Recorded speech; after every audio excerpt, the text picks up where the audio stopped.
अस्सलाम वालेकुम। अब है question number 5 of partnership with solution. देख लेते हैं क्वेश्चन नंबर 5 में क्या कह रहे हैं। The balance sheet of Faraz and Fawad on September 1st 2013 was as follows। Balance sheet cash, other asset, account payable, Faraz capital, Fawad capital. ये टोटल एसेट्स हो गए, ये टोटल इक्विटीज हो गई। ऑन द सेम डेट, मतलब जो डेट दी हुई इसी डेट पर they decide to the liquidate their business. उन्होंने डिसाइड करें कि अपने बिजनेस को लिक्विडेट कर देते हैं। Other assets were sold for rupees 2 lakh, liabilities were paid off, and available cash was distributed between the partners. Their share profit and loss in the ratio 3:2. Required prepare liquidation summary, prepare necessary entries to record the liquidation of partnership. यहाँ पे एक नई चीज़ हमारे पास क्या आई है, liquidation summary. जहाँ जहाँ entries तो हम बनाते ही आए हैं, क्वेश्चन नंबर 1, 2, 3, 4, ठीक है, और 5 में भी जहाँ जहाँ एंट्रीज आएंगे। लेकिन क्वेश्चन नंबर 5 में एक नई रिक्वायर्ड है हमारे पास, लिक्विडेशन समरी। वो किस तरीके से बनेगी, चलिए देखते हैं। पहले क्वेश्चन को और एक्सप्लेन कर देती हूँ मैं कि एसेट्स वगैरह जो सोल्ड हुए हैं वो 2 लाख के हुए हैं। लायबिलिटीज़ जो है वो पे ऑफ हैं, कोई अमाउंट नहीं बताई हुई। इट्स मीन कि जो अमाउंट है बैलेंस शीट में वो टोटल अमाउंट जो है वो लायबिलिटीज़ की पे कर दी गई है। एंड अवेलेबल जो कैश है वो डिस्ट्रीब्यूट हो जाएगा पार्टनर्स के दरमियान में, और किस रेशियो से, 3:2 रेशियो से, ठीक है। सबसे पहले हम लिक्विडेशन समरी बनाते हैं। लिक्विडेशन समरी देखिए किस तरीके से बनती है। उसके लिए सबसे पहले हम कॉलम्स ड्रॉ करते हैं। वो कॉलम्स कितने ड्रॉ होंगे, ठीक है, उनकी क्या तादाद होगी, ठीक है। तो कॉलम्स जो ड्रॉ होंगे वो बैलेंस शीट की बेस पर होंगे कि जितने भी बैलेंस शीट के अकाउंट्स होंगे उतने ही वहाँ पे कॉलम्स ड्रॉ करने होंगे। लेकिन सबसे पहले हमें पर्टिकुलर का कॉलम होगा। उसके बाद हम देखेंगे बैलेंस शीट में किसी भी पार्टनरशिप, मतलब जो भी पार्टनरशिप यहाँ पे लिक्विडेट हो रही है उसकी जो बैलेंस शीट हमें दी गई है उसके कितने अकाउंट्स हैं। तो यहाँ पे कैश देख लें, 1 अकाउंट, ये रहा, 2, 3, 4 एंड 5, ठीक है। फराज एंड फवाद की जो पार्टनरशिप थी उनकी बैलेंस शीट में 5 अकाउंट्स थे। उस 5 अकाउंट्स को यहाँ पे हम ड्रॉ करेंगे। ये कैश का कॉलम ड्रॉ करा, ये अदर एसेट का कॉलम ड्रॉ किया, ये अकाउंट पेबल का कॉलम ड्रॉ किया, ये फराज का कैपिटल ड्रॉ किया, ये फवाद का कैपिटल। जितने भी अकाउंट्स हमें बैलेंस शीट में दिए जाएंगे उतने ही अकाउंट्स यहाँ पे ड्रॉ होंगे। सो यहाँ पे पर्टिकुलर का बस फर्स्ट आप बना लीजिएगा और बाकी के जितने भी बैलेंस शीट में उतने बनेंगे। सो ये कॉलम्स ड्रॉ कर लिए। सबसे पहले उसमें हम क्या लिखेंगे, बैलेंसेस जो बैलेंस शीट में हमें दिए जाएंगे। सो कैश का बैलेंस क्या दिया हुआ था, 36,000। अदर एसेट का बैलेंस था 1,44,000। अकाउंट पेबल का था 20,000। फराज कैपिटल का था 70,000। फवाद कैपिटल का 90,000। वो बैलेंसेस हमने यहाँ पे शो कर दी। ये कैश का बैलेंस, ये अदर एसेट का बैलेंस, ये अकाउंट पेबल का बैलेंस, ये फराज कैपिटल का बैलेंस, ये 90,000 फवाद कैपिटल का बैलेंस। उसके बाद जैसे जैसे हम जन एंट्रीज बनाते हैं, अब हमें यहाँ पे जन एंट्रीज तो नहीं बनानी, वो तो सेकंड रिक्वायरमेंट है हमारी। उसको हमने पहले लिक्विडेशन में जो है वो सेट करना है। तो यहाँ पर देखा जाए तो सबसे पहले अदर एसेट सोल्ड हुए हैं 2 लाख के, ठीक है। तो यहाँ पर हम लिखेंगे सोल्ड अदर एसेट्स। बैलेंस लिखने के बाद हम ट्रांजेक्शन्स को यहाँ पे रिकॉर्ड करेंगे, सोल्ड अदर एसेट्स। और जब अदर एसेट्स सोल्ड होते हैं तो कैश आता है या जाता है, कैश आता है हमारे पास। तो इसलिए जो 2 लाख का कैश आया है ये हम कैश के कॉलम में लिख देंगे, भाई 2 लाख का कैश आया। फिर अदर एसेट के कॉलम पे इसका कोई इफेक्ट पड़ेगा, बिल्कुल पड़ेगा। 1,44,000 के जो अदर एसेट थे वो अब सेल हो गए हैं, तो यही 1,44,000 मैं यहाँ पे माइनस में शो कर दूंगी, ठीक है, क्योंकि 1,44,000 के एसेट थे जो कि सेल हो गए हैं, ठीक है। डेबिट की कोई चीज़ें सेल हो जाएगी तो क्रेडिट साइड पर आ जाएगी, क्रेडिट साइड पर जब आएगी तो वो नेगेटिव हो जाएगी, इसलिए मैंने 1,44,000 यहाँ पे नेगेटिव में शो कर दी। अदर एसेट का अकाउंट पेबल पे कोई जो है वो असर पड़ा है, कोई असर नहीं पड़ा। अकाउंट पेबल पे कोई अमाउंट शो नहीं होगी। फराज कैपिटल, फवाद कैपिटल पे कोई इसका इफेक्ट पड़ा है, बिल्कुल पड़ा है, क्योंकि 1,44,000 के अदर एसेट थे, 2 लाख के अदर एसेट हैं, मतलब यहाँ पे प्रॉफिट हुआ है। और प्रॉफिट कितना हुआ है वो हम कैलकुलेट करते हैं। 2 लाख का जो है वो कैश आया है, जबकि एसेट थे 1,44,000 के। यहाँ पर जो हमें प्रॉफिट हुआ वो 56,000 का हुआ है। अब हमें यहाँ पे जो है वो साथ ही साथ जो वो प्रॉफिट डिस्ट्रीब्यूट करना है, लॉस हो या प्रॉफिट हो, वो हाथ के हाथ हमें डिस्ट्रीब्यूट करना है कैपिटल्स में। सो फराज का इसमें कितना हिस्सा, फवाद का कितना हिस्सा है। तो यहाँ पे जो रेशियो थे वो 3 and 2 थे। जब आप इनको प्लस करेंगे हो जाएंगे 5। तो फराज का जो रेशियो हो जाएगा 3/5 एंड फवाद का जो रेशियो हो जाएगा 2/5। तो 56,000 को मैं पहले फराज के रेशियो से मल्टीप्लाई करती हूँ। तो फराज का रेशियो है 3/2। सो फराज का हमने लिखा कि भाई प्रॉफिट जो हुआ है अदर एसेट 56,000 है, उसको हमने फराज के रेशियो से मल्टीप्लाई करा, multiply by 3 and divided by 5। तो ये आ गया 33,600, मतलब फराज के हिस्से में आए 33,600। हमने फराज के कैपिटल में जो फराज का कॉलम हमने यहाँ पे ड्रॉ करा उसमें शो कर दिए और प्लस में शो करें क्योंकि प्रॉफिट है, इनके कैपिटल में ये प्लस होगा, ठीक है। फिर हमने 56,000 को क्या करा, फवाद के रेशियो से मल्टीप्लाई करा। फवाद का रेशियो था 2/5 मल्टीप्लाई बाय 2 डिवाइडेड बाय 5, 22,400 वो हमने फवाद के कॉलम में यहाँ पे शो कर दिए 22,400, ठीक है।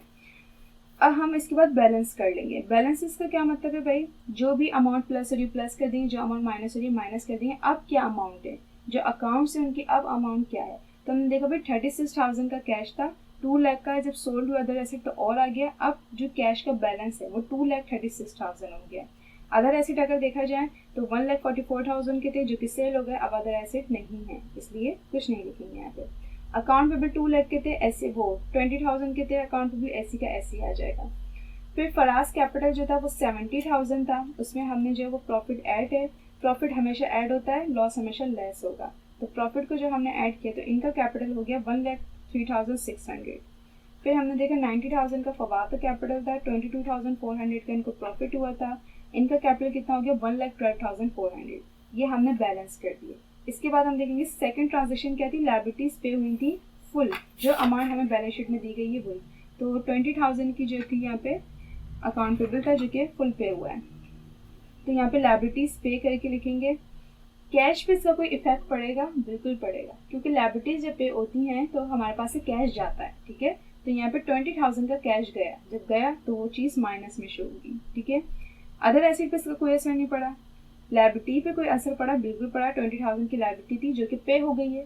जब लायबिलिटी पे हो जाती तो कहाँ चल रही थी, डेबिट साइड पे, और क्रेडिट की कोई चीज़ डेबिट साइड पे चल जाएगी तो वो नेगेटिव में चेंज हो जाएगी, इसलिए 20,000 हमने यहाँ पे नेगेटिव में शो कर दिया।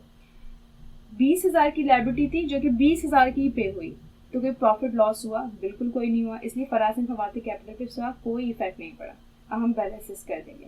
2,36,000 का कैश था, 20,000 हमने माइनस कर दिया, अब हमारे पास कैश बचे 2,16,000। अदर एसेट कुछ नहीं थे हमारे पास। 20,000 की अकाउंट पेबल था, 20,000 का पे हो गया 0, सारा लायबिलिटी पे हो गई है, बिल्कुल बिल्कुल सही है। 20,000 की लायबिलिटीज थी जो कि पे हो गई हैं, अब कुछ नहीं बचा। 1,03,600 का अकाउंट फराज कैपिटल था, लायबिलिटी पे कोई प्रॉफिट या लॉस तो हुआ नहीं, इसलिए एज इट इज ऐसे ही आ जाएगा। फवाद का कैपिटल भी एज इट इज ऐसे ही आ जाएगा, क्योंकि लायबिलिटीज जो पे हुई हैं उस पर कोई प्रॉफिट कोई लॉस नहीं हुआ, इसलिए कैपिटल्स पे कोई इफेक्ट नहीं पड़ा। ये हमने बैलेंसेस कर दी। इसके बाद क्या बोला था, इसके बाद बोला था कि अवेलेबल कैश जो है वो पार्टनर्स में डिस्ट्रीब्यूट कर दिया जाए। अब हम अवेलेबल कैश देंगे भाई, अवेलेबल कैश जो है वो 2,16,000 है। लिक्विडेशन समरी से हमें पहले ही पता चल जाता है कि पार्टनर्स को कितना कैश दिया जा रहा है। तो पार्टनर हमारे पास जो इनकी पार्टनरशिप में जो कैश बचा है ना लास्ट, वो 2,16,000 का है, और जो लास्ट में जो कैश बचता है उसको अवेलेबल कैश कहते हैं। और यहाँ हमने डिसोल्यूशन लिखा, ठीक है, और हमने लिखा ये जो हमने बैलेंसेस करे थे, तो हमने लिखा 2,16,000 का अवेलेबल कैश था और इनके कैपिटल्स ये थे।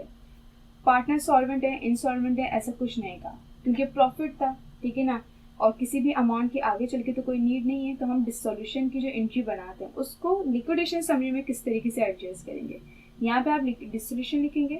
2,60,000 का अवेलेबल कैश बच रहा है, जब हम डिसोल्यूशन की एंट्री बनाते हैं तो इस कैश को क्या कर देते हैं, क्रेडिट साइड पे लिख देते हैं। तो हमने यहाँ पे 2,60,000 को नेगेटिव में लिख दिया, क्योंकि डेबिट की कोई चीज़ क्रेडिट साइड पे जाएगी तो वो नेगेटिव में चेंज हो जाती है, इसलिए 2,16,000 को मैंने नेगेटिव शो करा। अदर एसेट अकाउंट पेबल का तो कोई जिक्र नहीं होता डिसोल्यूशन वाली एंट्री में, ठीक है। 1,03,600 था। अब ये घर, क्योंकि लास्ट में जो है फराज का कैपिटल सिर्फ इतना ही बचा है, तो रिमेनिंग अमाउंट जो होती है वो घर लेके चल जाता है, तो 1,03,600 के यहाँ पे नेगेटिव में शो कर देंगे। फिर 1,12,400 इनकी रिमेनिंग अमाउंट थी जो कि नेगेटिव में चेंज हो जाएगी, क्योंकि इनके कैपिटल डिसोल्यूशन वाली एंट्री में क्या होते हैं, डेबिट साइड पे चल जाते हैं। जब क्रेडिट की कोई चीज़ डेबिट साइड पे चल जाएगी तो वो नेगेटिव में शो हो जाएगी, इससे इनके कैपिटल्स भी नेगेटिव में शो हो गए। फिर हम बैलेंसेस करेंगे। अब बैलेंसेस जब करेंगे तो सारे अकाउंट्स मिलाने जाएंगे। अब देखिए 2,16,000 का हमारे पास कैश था जो कि हमने पार्टनर्स को दे दिया, अब हमारे पास कुछ नहीं बचेंगे। अदर एसेट सेल हो गए थे निल, अकाउंट पेबल पे हो गई थी निल। 1,03,600 का कैपिटल निकल रहा था फराज का जो कि दे दिया है, अब इनका कैपिटल निल। 1,12,400 का फवाद की रिमेनिंग अमाउंट बची थी कैपिटल की जो कि पे कर दिए, इनका भी अकाउंट हो गया निल। तो लिक्विडेशन समरी जो आपकी ठीक होगी, तो ये जब भी ठीक होगी जब ये बैलेंसेस नील आएंगे। अगर यहाँ पे कोई अमाउंट बच रही है तो फिर आपकी लिक्विडेशन समरी जो है वो गलत है। क्योंकि लिक्विडेशन समरी नील क्यों आनी चाहिए? क्योंकि भाई पार्टनरशिप खत्म हो रही है, तो कोई भी अकाउंट की अमाउंट जो है वो नहीं बचनी चाहिए।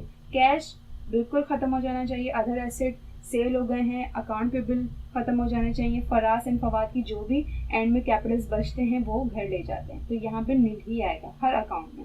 और यहाँ पे जो अकाउंट्स बनेंगे वो बैलेंस शीट की तरह बनेंगे। जितने भी बैलेंस शीट में अकाउंट्स हैं वो सब यहाँ पे ड्रॉ होंगे। बस पर्टिकुलर कॉलम आपने खुद बनाना है, बाकी कैश, अदर एसेट, अकाउंट पे भी फराज एंड फवाद ये बैलेंस शीट में हमें दिए गए थे, हमने वहाँ से कॉपी कर लिए। ये लिक्विडेशन समरी बन गई। जहाँ एंट्रीज अब बनाना बहुत इजी होगा, क्योंकि हमें पता चल गया है कि कितना प्रॉफिट था, अदर एसेट जो सोल्ड हुआ उस पर कितना प्रॉफिट हुआ, लायबिलिटी पे हो गई, अवेलेबल कैश भी हमें लिक्विडेशन समरी से पता चल गया है। तो अब हमें जो एंट्रीज बनाने में बहुत आसानी होगी। यहाँ पे जो है वो एंट्रीज के लिए कॉलम्स ड्रॉ करें। सबसे पहले अदर एसेट की एंट्री बनाएंगे। अदर एसेट की क्या एंट्री होगी कि अदर एसेट 1,44,000 क्रेडिट साइड पे चल गए, कैश आया 2 लाख का, रियलाइजेशन अकाउंट क्रेडिट साइड पर आया क्योंकि प्रॉफिट हुआ था 56,000 का। To record sold other assets. Second entry जो होगी वो अकाउंट पेबल की होगी। अकाउंट पेबल 2 लाख का डेबिट साइड पे चल गया, कैश चल गया 20,000 का। 20,000 ही 2 लाख नहीं है, 20,000। टू रिकॉर्ड पे अकाउंट पेबल, ठीक है, अकाउंट पेबल 20,000 का था, पूरा ही पे कर दिया गया है, इसलिए अकाउंट पेबल डेबिट साइड पे चल गया, कैश क्रेडिट साइड पे चल गया। तो 56,000 का जो प्रॉफिट था वो डिस्ट्रीब्यूट किया जाएगा। रियलाइजेशन अकाउंट क्रेडिट साइड पे जब डिस्ट्रीब्यूट किया जाएगा तो डेबिट साइड पे चल जाएगा।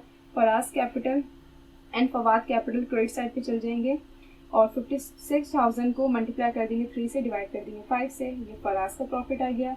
एंड 56,000 को मल्टीप्लाई करा 2 से, डिवाइड करा 5 से, ये फवाद का कैपिटल आ गया। टू रिकॉर्ड प्रॉफिट डिस्ट्रीब्यूटेड, ठीक है। इसके बाद क्या है कि फराज का हमने कैपिटल देखा। भाई फराज का कैपिटल जो था, हम यहाँ पे देखेंगे, फराज का कैपिटल जो था वो 70,000 का था। प्रॉफिट उनको मिला 33,600 का, इनका कैपिटल हो गया 1,03,600 का, जो कि ये घर लेके जा रहे हैं। फराज कैपिटल डेबिट साइड पे लिख देंगे हम इस तरीके से कि 70,000 में इनका प्रॉफिट प्लस किया, ये हो गया 1,03,600। फिर फवाद का भी ऐसे करें कि फवाद का कैपिटल 90,000 था, हमने प्रॉफिट प्लस किया, फवाद का कैपिटल हो गया 1,12,400, जो कि ये अवेलेबल कैश है। कैश क्रेडिट करके 2,16,000 हमने लिख दिया। टू रिकॉर्ड डिसोल्यूशन, ठीक है, इनका जो रिमेनिंग अमाउंट थी कैपिटल की वो यही थी, सो ये घर ले जाएंगे और cash credit. To record dissolution, ये डिसोल्यूशन की एंट्री पास करके अवेलेबल कैश जो है इसी कैश को कहते हैं, ठीक है। सो आप लोग का क्वेश्चन नंबर 5 भी कंप्लीट हो गया। इसमें लिक्विडेशन समरी आप लोगों ने सीख ली है। क्वेश्चन नंबर 5 कंप्लीट हो गया है। जब आप लिक्विडेशन समरी बना लेंगे ना तो जो एंट्रीज बहुत इजीली बना सकते हैं आप, क्योंकि लिक्विडेशन समरी से आपको जो है हर अमाउंट, हर प्रॉफिट जो है वो पता चल जाएगा कि कितना प्रॉफिट हुआ है किस चीज़ पर, और अवेलेबल कैश कितना है, पार्टनर्स घर जो पैसा लेके जा रहे हैं कितना लेके जा रहे हैं, और किसी पार्टनर्स को कमी वगैरह तो नहीं है, ठीक है। लेकिन ये लिक्विडेशन समरी बहुत ईजी थी।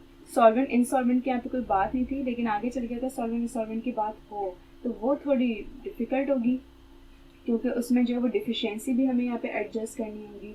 तो ये बहुत सिंपल लिक्विडेशन समरी थी क्वेश्चन नंबर 5 में। सो आप लोग का क्वेश्चन नंबर 5 जो है वो कंप्लीट हो गया है।